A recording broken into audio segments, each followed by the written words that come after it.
Hello everyone and welcome to the On The Record podcast presented by the Western Weekender. On this podcast I'm joined by special guests who all have such great stories to tell about Penrith and the role they've played in our city. Today my special guest is Wayne Willmington, the owner of Vintage FM, My 88 and the Target Radio Network. Wayne, thanks for joining us. Thanks, Troy. Now as always we start with the question, where were you born, where did you grow up? I was born in Penrith Hospital, and grew up at Luddenham. My family are local Luddenham since about 1850, and went to Penrith High, the selective high school. It was very selective when I went there. Of course. So any prospect of leaving Penrith, or it's just always been in your blood? I think Penrith, this area is just such a great area, so yeah, stay here. Yeah, for sure. All right, I'm going to fast forward all the way to now so people have an idea of what you're doing now. So tell us about the radio stations. You obviously launched Vintage FM more than 10 years ago now. And back in 2009. Yeah, and My 88 in 2021. Yes. So tell us about the stations and how they came about. Well, I think if you go back let's go back a little bit, back to high school. My radio days started at Penrith High School, where I set up a radio station at the high school, 2PH Penrith High School Radio, okay. And we used to broadcast just through the PA system before school lunchtime, and that's how it all started. Then I was actually involved in setting up the first community radio station in Penrith. And that was Nepean Community Radio? Nepean Community Radio. Yep, in the 70s. Yeah, back in the 70s. And so radio had obviously always been in your blood. You'd always had a passion for that, but it didn't come, as far as vintage and all of that concerned, didn't really come professionally until, a little over a decade ago. That's right. And I think, I've always had an interest in radio, but I think what happened was in radio that Penrith sort of lost its identity. And of course we did have Kick for a while, but after the original, 2KA back when I was growing up, 2KA was the radio station. It was Penrith. It was all about, everything to do with Penrith. And I think that's what we tried to do with Vintage when we launched it. And now, of course, with My 88, it's another thing where, it's Penrith, it's local, and people like to have their own local radio station. I sense when I look over your bio, and even when it comes to the radio stations, that risk is fine with you. You don't mind taking a risk and taking a chance in business. And we'll go through some of the other points of that with different businesses you've launched. But you mentioned Kick FM, and we can be open here on the podcast. Kick kind of went up in flames, so you had to come in. As all of that drama was unfolding, I mean, was it a nervous time? I mean, is it risky? Are you obviously quite happy to take that risk in business? Yeah, look, it was certainly it was a nervous time, and things unforeseen happened at the time of at the takeover. But look, I think you've got to take risk in society if you want to get ahead in life. You've got to take those risks. And the decision for it to be Vintage FM, where did that come from? Was that your passion for that kind of music from the 50s and 60s in particular? Because Vintage, of course, is exactly as it sounds. Played the music you grew up with was the slogan, still is. I think the 60s and 70s are my is the music that I really really like, and of course there was no one was playing any of that sort of music, so I felt there was a niche, and Penrith had an older demographic, and I thought it's a niche that would work for Penrith. I think we've also seen how niche radio is exactly where the industry is probably heading as well, so you're probably ahead of the game there a little bit, because obviously with streaming and whatever, people have their own choices if they want to listen to music, but when it comes to radio, to be able to offer them something unique, I guess is the real test there. And that's it, and nowadays things, with Spotify and all these different types of things, but I think having something you can listen to that you like, and a lot of people would just prefer to listen to something like Vintage, especially people my age that don't want to get involved in the Spotify. They just want to listen to great music, so that's what we provide. And I think the big difference as well is that even when it comes to the advertisers and sponsors and whatnot, same as at a local newspaper level, because they're all local and relevant to you, it's not like the ads on another radio station or a TV station, because they are all relevant to you. The advertisers are the clubs you go to or the businesses you visit. Yeah, your local audience. So we say your money stops local, so keep it local. So, were you surprised though? We talk about Penrith, but you've talked to me over the years about the international audience that these stations have managed to build as well, because people obviously these days can find them online and say, hey, this is the music I love. Did you anticipate that at the start, or were you kind of blown away when you noticed that starting to happen? Yeah, I never really expected it. I think we started streaming, and we started streaming before most other radio stations because, our licenses are low power and they don't get the coverage the same as the big Sydney metro stations. That we wanted people that when they travel into the city, they could actually stream us online. So we started streaming. But back in the day, we actually had to put in another 3 servers, and it used to cost about $2,000 a month, the actual cost for streaming, because we actually broke the system, I suppose, with our streaming. And back in the day, if you Googled oldies music or something like that, Vintage FM was the only one that came up. No one else was doing it. And I guess you'll start to see that with My 88 as well, but 80s music, same kind of thing. Once again, the same sort. The numbers are really up there now for My 88, like 12 months in, and it's built up a big audience. And once again, all over the world, because we can actually see online who's listening to us and where they are listening, and all over the world. One thing, and we'll go back and talk about some of your previous businesses, but one other thing about the radio station that you've always been passionate about is branding and marketing. There was, and still the case, but you couldn't go to an event without you and the PT Cruiser not being there, and live crosses and all of that. Where do you get that energy from? Because that's apart from doing your on-air stuff and the general running of the stations, literally you could say Vintage FM have done that better than anyone in Penrith in terms of just being everywhere, and now My 88 following in those footsteps. I think it's important, if you're a local radio station, to be in the community and to be at all the events, because I've seen other people in other radio stations that have tried to do things and didn't really connect with the community. But I feel as a radio station, or in fact any business, you've got to connect with your customer, with your listener. You need to connect, and events, it's the ideal opportunity to do that. And it happens all the time where people come up and they talk to you and, want to take your photo. Like, the first time someone came up and said, can I take your photo? Like, it's a good feeling to think that people go out of their way to come and see you. Yeah, for sure. All right, well, let's go way back, because probably fairly away from radio, I guess, in 1978, you became the bread run guy out at Luddenham. So tell us about that. That was your first business, essentially? That was my first business, yeah. Bread vendor for Fielder's Bakery, and we used to do bread out to like the Lion Park and Bullen's Animal World and a lot of those touristic type things that were there then, and that was my first induction into the business world. And so how long did you do that for? What was the general... About 3 years, I think that was. Yeah. Okay. And then you opened a business in 1981, Sound Electric and Premier Video at Warragamba. Yeah, so I opened a record, because of my love for music, I suppose, so I opened a record shop and an electrical shop, and was the forerunner of video. So we actually, were one of the first people to get into video and video libraries. Before there was a lot of video libraries around, we actually started video libraries. And one of the things that we did, we were the first people to have 24-hour video. So we actually put videos in service stations, in the 24-hour servos that were around town. We put videos on the shelf there, and people could come and hire videos at 2 or 3 o'clock in the morning, and no one else had ever thought about doing that. And obviously, these days we've come full circle. These days they don't exist. But for we went to that era through the 80s and 90s of video stores with a king, particularly on a Friday afternoon. And people look back on that probably through rose-coloured glasses in many ways. But that's a big memory for a lot of people in their childhood. Those stores. Yeah, look, they were, and it was a big part of people's lives. A lot of people, rented a lot of videos. So. And what were the challenges in those businesses? Because I'm guessing that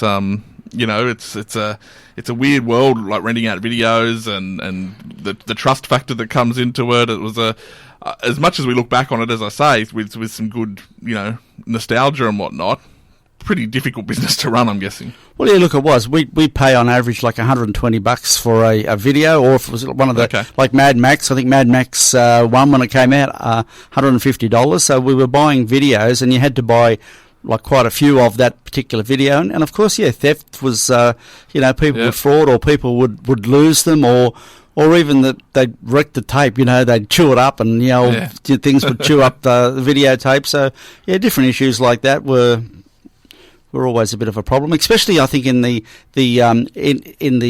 service stations where they had different staff, where they perhaps didn't get people's proper identity. But at the end of the day, it did work out well. And of course, vinyl's made a comeback. Do you think VHS will be making a comeback, Wilma? No, no.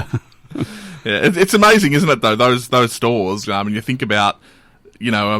Times change, but through the 90s, you couldn't have imagined that a Video Easy and a Civic Video and those guys wouldn't be here in 10 or 20 years. They were almost a license to print money at one stage. They were a good business, absolutely. Yeah, and of course, we saw a lot of them in Penrith, but you were in the one out there, the service station, as you say, but Warragamba. So when did you leave that sector and why? Did you move on for any particular reason? I think, look, I rode the wave of video, and being at Warragamba, we sold literally hundreds of video machines. I think I was Akai's biggest individual seller of video machines. So we sold so many video machines, and unlike we weren't a Bingley or someone, but as a guy, we were their biggest customer. We used to sell so many different video machines. So and I think it was just time to move on. I remember a family friend of ours who used to hire the videos, and then he had this massive setup that he was then able to obviously record them over to a blank video. And I mean, the efforts people went to, and we talk about piracy now, but the efforts people went to was almost like okay, because you were going to such an enormous effort. Yeah, that's right. To do it all.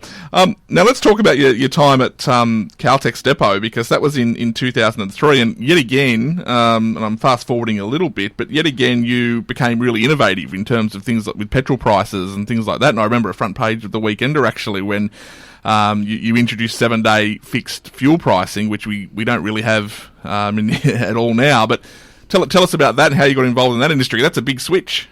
Well, look, it is a big switch. And after the record shop, I got married, and Anne, my wife, her parents had the Caltex Depot, and I went to work there for a while, and then ended up taking over the business. But then I realised that fuel prices were so wrong, the way that people could, they changed 20 cents a litre, in a minute, and it was the same fuel in the tank. So I came up with an idea, actually, and I was one of the few people that could actually predict. I had a formula. I worked out a formula to predict what was going to happen with the fuel prices. So it works on a sliding average with the American dollar and the crude price barrel. So we actually worked a system. They could use you now. I think they still can't work that out. Yeah, well, it's even funny. People in Caltex couldn't work out, and I wouldn't. I spent a lot of time working out that.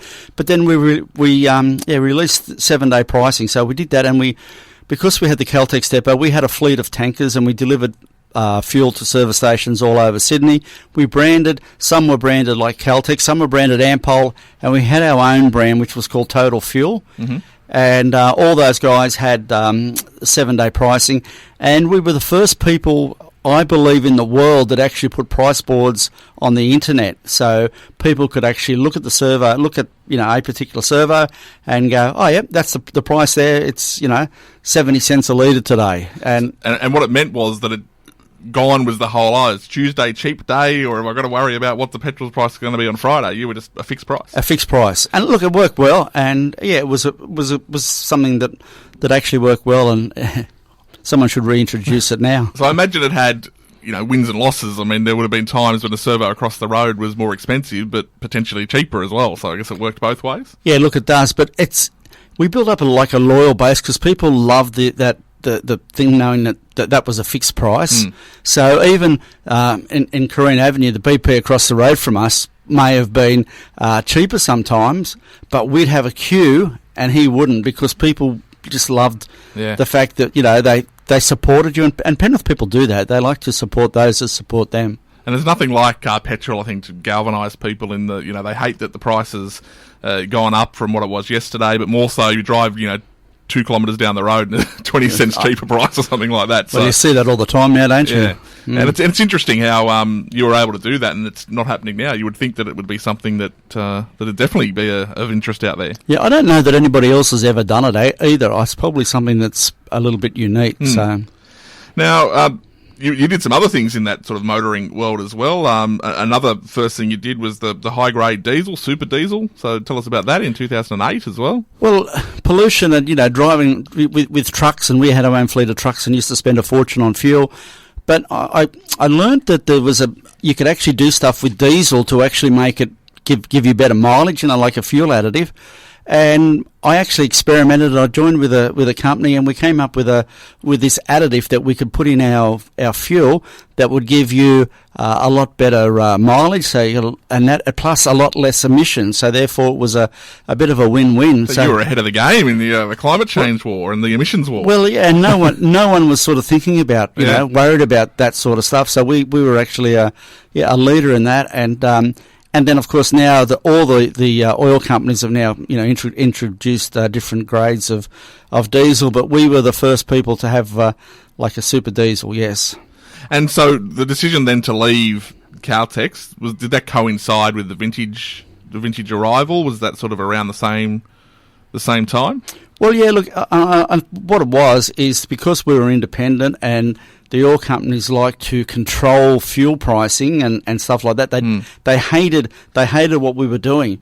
So and look, we were more or less told by Caltex at that stage. We were called into the boardroom and said, "We want your business." So and I just sort of said, "Oh, well, yep, okay, let's sit down, we'll have a talk." And I go, "Well, it's not going to be like that." And their words were, "We control your buying price. We control your credit.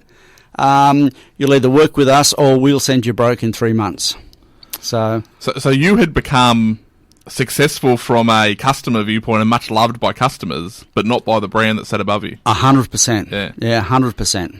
And that's a shame, really, isn't it? That's big business at its worst, I guess. Well, it is, and like they don't care. That they were ruthless, and it's a shame that someone like a big company like that could actually do that. And but yeah, that was what they said, and I actually, to me, it actually cost me a lot of money because the business was worth a lot of money, and they, came in and didn't want to pay anything for goodwill, which was. Seriously, a lot of money worth of goodwill that I missed out on. Yeah, absolutely. And it's funny that we've obviously both dealt with a lot of businesses over the years, but some of those bigger businesses still struggle to have an understanding of Penrith and the people of Penrith and how it all works. And it's because it is a very unique area in terms of business, and you have to have some pretty big boxes ticked if you're going to work here. 100%. Yeah, 100%. Now let's just another business I want to mention because I don't know where this fits in. You were behind Dance Avenue as well, which is a big name in Penrith for a long time there. Yeah, look, it was. And my daughter was dancing, and there was a bit of a like a lot of these dance things. There was a bit of I suppose. A few people had a few objections to what was happening, and a bit of a splinter, and I thought, oh well, someone should start up a thing, and then at the end of the day, we thought, why don't we do that? Because it's Dance Avenue was born. So I sense with these businesses though that you've entered them not necessarily with experience in these industries. Obviously, the bread run I presume is pretty limited. Video is pretty limited. Dancing comes out of nowhere. So. What is it that makes you go, well, I can still take that on even if I don't know the industry inside out when I first jump in? Look, I think it's about the gut. A lot of people talk about the gut or the heart. You sort of, if you think there's a need, like, and seriously, Dance Avenue, what we did with Dance Avenue was sort of, we took dance schools that were in, little industrial units that weren't air conditioned and all that, and we set up like a building with proper dance floors, fully air conditioned, soundproof rooms, and just went to do something. If you're going to do something, you should do it properly. So I think that's but just the idea of going out there and knowing yourself that you can do it, and it will work. And I guess sometimes the outside viewpoint is the best one because it's not diluted by what might have what the loyalties to the industries or all of that sort of stuff. So that can help as well. Of all these businesses, and they're obviously still involved very much in the radio side, but is there any of them you miss in particular? Is there any of them that you look back on and go, well, gee, I loved that time of my life. I wish I had it back. Look, probably. Certainly all of it. I think the fuel industry was probably the worst and the hard. We had like 50 staff at one stage, and we had fuel tankers that were running 24 hours a day. That was probably the worst. But I think at the end of the day, radio's always been my passion. Yeah. And I love radio, and I think that the radio side would probably be the one there. But they're all sort of thinking we set up Penrith Gas Shop was another business that we set up, and something a bit different in Penrith, and it's sort of gone successfully as well. One thing that's been pretty obvious through all of your working life is that you've been very community focused as well. So it hasn't been just I want to run the business, but you've got yourself on all sorts of committees and chamber for a while there and all these different things. So how important was that side of it to you, and why did you dedicate that? Because that takes a lot of time and effort. It's good in theory, but when you've actually got to do it, it's tough. Yeah, look, I think my family, both my parents were involved in different, organisations, and I started doing stuff, and I think, I like to be able to make a difference where, each day I could actually, help somebody and do some stuff. So that's why I think that I actually got involved with the, different community groups, and look, it was nothing unusual for me to go from one meeting to another meeting overnight. So it's, it was just, get out there and do the stuff. So, and this is particularly obvious in Luddenham, which is obviously an area that you love. You're saying that you've been there forever. What about the dramatic change there, of course, in recent times? But you're one of the residents there that have gone full circle, because you initially, when the airport's getting talked about, I think you were even in the anti-airport brigade. Yeah, I started the Badgerys Creek anti-airport group. I was the secretary. Now you're a big supporter. So can you run us through that? Because obviously, these days, obviously, you can see the benefits. You can, and it's an amazing project out there. But I guess back then, when you first started that group, it was a shock and something that people didn't want in the community there. Yeah, 100%. So back in the 80s, when it was sort of there, and it actually looked at wiping Luddenham off the map completely in the original plans, and we didn't want our little village disturbed. So certainly I was against it. My mind changed, or my view changed the day that the federal government bought their first block of land. So I knew then that the airport was going to come. So you couldn't stop it. You had to sort of join it as much to say, and that's why I've actually been involved with all the airport, the planning around the airport to try and get the best outcomes for the local residents. And how do you feel that the sentiment is there now? Now that construction's underway, obviously a lot of people have moved out. As land got acquired and whatnot. But that Luddenham community now, how do they feel now? Well, I think they're very much waiting for the final draft of the plans of the Aerotropolis, because Luddenham will be the I suppose the Penrith side capital. You've got Bradfield on the Camden side, but you'll have Luddenham, which will be a city centre. And look, it's gonna change, dramatically over the next few years. But it's just waiting for the final zoning. And like most people, we just want to know the future, what the future is going to be out there. Because it's not too far away when you start to think about 2025 and 2026. Like, it's only 4 or 5 years away, and there'll be planes taking off. Well, I'm sort of lucky because I'm there, and with my involvement, I actually get to go. Like, I was on the airport side a week ago, and I'm sort of been right down where the terminals are being built, and actually get to go around the site where people, are not allowed to go, and to see the work that's actually happened there, it's just unbelievable.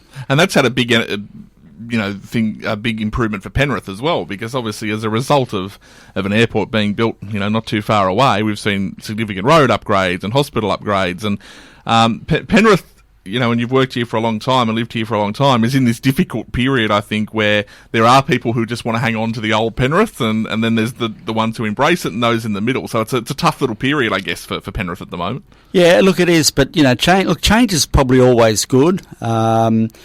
Sometimes, we may not think it's for the better. But as I say to people now, like, Luddenham is going to be like a unique spot. And now you look back, and if it hadn't have been the airport, we would have become another Glenmore Park. So it's, Luddenham will become something special and something different now. So, and I think the government's done a fairly good job in community liaison as well, in terms of, you mentioned back in the 80s it was like, no, let's just wipe this away and, that'll be it. But these days, I guess things are done with a bit more consultation and a bit more of a proactive approach. They do both the airport and what's happening with all the zoning. They are listening to the locals, which is and you know, I'm sort of, I suppose, a mouthpiece and get to talk to everyone from ministers on you know, state and federal about it and to get the right outcome. So, but they are listening and they are taking, you know, some of the advice from the locals. Yeah, which is obviously really important, and it's great that they're doing that.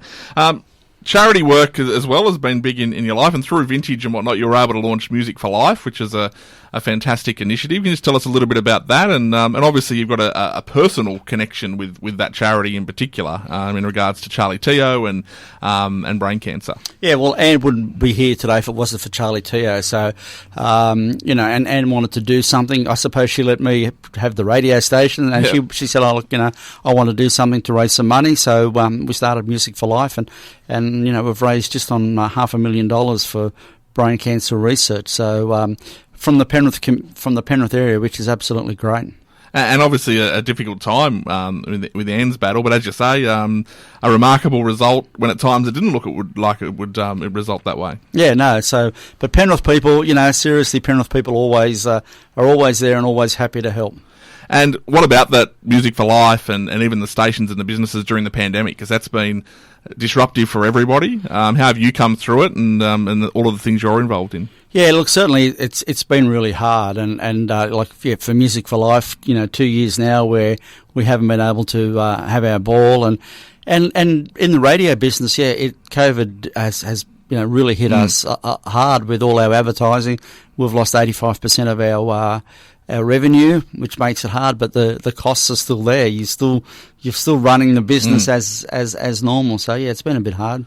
And that's the thing for businesses, I think, that people sometimes don't think of, that, you know, the customers, you know, you're here trying to put out the radio station, but you're only here for the revenue that's driven by advertisers, and if they're pulling out, then, you know, what have you got? That's exactly right. Yeah. So makes it hard. So what does the future hold as far as, do you want to be doing radio for another 10 years? Do you want to sit up at a beach somewhere? Will you always be in Penrith? What's the future hold? Yeah, look, I think, I'm always going to be part of Penrith.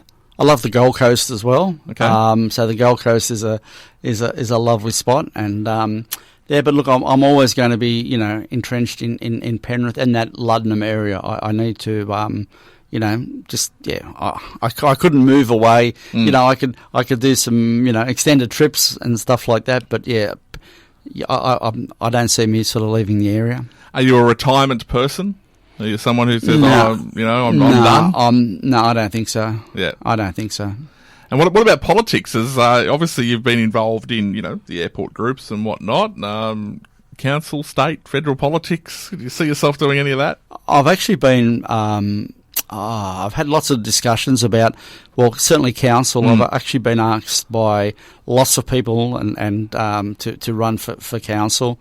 I was actually even asked at one stage to stand in a federal seat. Okay. By someone very high end, but because I wasn't a member of the political party. Okay, right. And that, look, I suppose back in my early day, back when I was young, I did have some sort of political sort of ideas, but really, it's not for me. I, as people say, I can actually do more now because I can talk to any of the political members, any of the councillors, and I can actually talk to them now. I don't have any allegiance to any of them, and I can go to them if I see a problem and say, you know, so and so, you know, we need to fix this. So it's interesting that you can actually probably get more done outside of politics with the influence you've managed to build over many years. Yeah, I believe so. It's like now that you know, there's a few issues that are happening with the airport, and early later on this year, we'll be sort of meeting with Paul Fletcher, the minister. You know, where he's going to meet with me to discuss stuff. So, you know what I mean? I can actually still do all that sort of stuff by not being in politics. Yep, absolutely. And I think you've done really well as well in terms of both sides of politics. You're quite open to talking to both sides of politics, and they're quite open to talking to you, which is a good thing. And otherwise, if I joined a political party and then took a side, well, you know, maybe they would. But yeah, certainly I've you know, lots of friends in all political parties. So, and where to for the radio stations? What can we expect to see from them this year and in the years to come? Look, I think now that my 88 is certainly the hero for Penrith, I think that'll become more and more that, and vintage is more, now I suppose the MacArthur type area, but it's still got a lot of potential, and certainly we're going to be pushing a lot more online as well. Yep. So the online is, I suppose, down the track will be the future of radio. I think that online is just, because you'll obviously see more and more cars that are Wi-Fi connected and internet connected, and we won't need to worry about the aerial on the car and all that sort of stuff. No, and that's where it's heading. So yeah, excellent. All right, well, Wayne, thank you very much for joining us. It's a remarkable story. You've done. I mean, we didn't even get to a lot of the things. You were in the bushfire brigade out there. Yeah, spent a lot of time with that in the RFS. Yeah. Well, what about, as a final question, is there anything you still want to do? Is there anything that you, in business or community, that you haven't done yet that you go, that's still on the bucket list? Nothing that sort of jumps out. I have said before, because I actually did get the Junior Citizen of the Year and the Penrith Citizen of the Year. Yes, of course, you've got the double. And I thought, well, maybe if I keep doing some good in the community, I might get the Senior Citizen of the Year. I don't know if anyone would have had the trifecta. Well, I don't believe anyone's had the double yet. Well, there you go. So yeah, that'd be get the three of them. Well, and it's a great story, and I think you'd have to be Luddenham's best-known resident. I think there's no doubt about that over the many years, and of course doing some great things in business over many decades in Penrith. Thanks very much for joining us. Thanks, Troy. I hope you enjoyed our chat with Wayne. A reminder that On The Record is released every Monday. Just search Western Weekender wherever you listen to podcasts and hit the subscribe button. On The Record is produced by the Western Weekender and recorded at the studios of Vintage FM and My 88. Check out westernweekender.com.au, and we'll see you next time.